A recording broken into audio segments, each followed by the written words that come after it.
Ce avem nevoie pentru a îndepărta oja semipermanentă? De o pilă, în primul rând, un buffer, folia cu bucățica de dischetă demachiantă, dizolvantul, un pusher și un ulei de cuticule și o forfecuță. Haideți să vedem ce avem de făcut.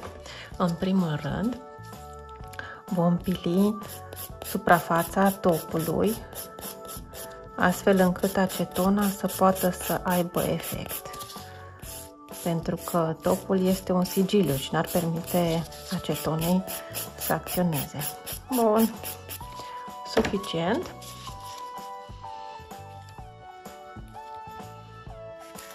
Așezăm pedul. Așa. Avem soluția și înfoliem degetul.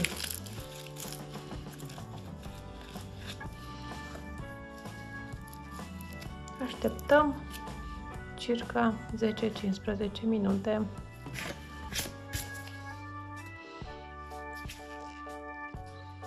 Au trecut cele 15 minute.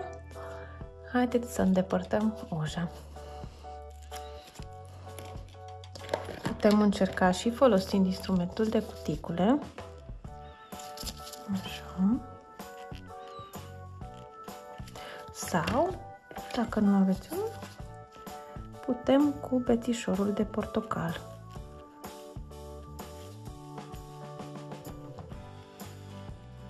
Cel mai bine cu instrumentul de cuticule.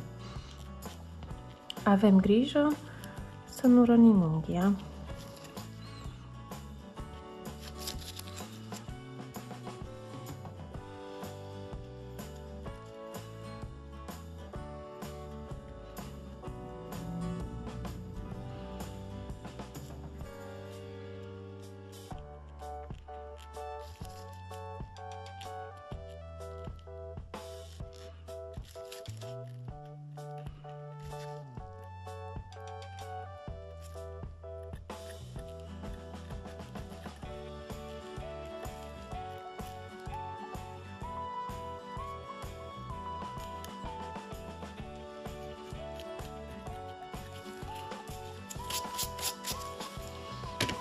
Bun.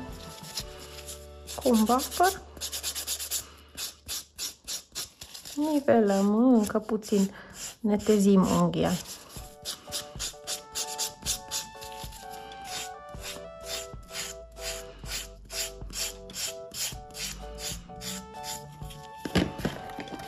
Vedeți aici pe margine, dacă mai rămâne, putem să dăm cu pila, cu grijă.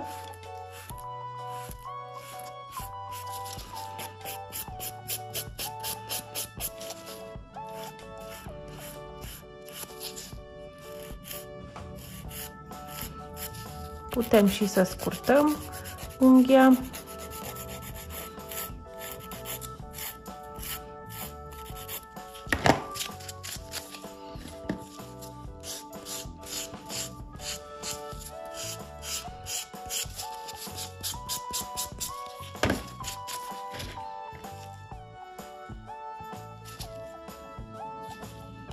Și aplicăm un pic ulei de cuticule ca să hidratăm cuticula.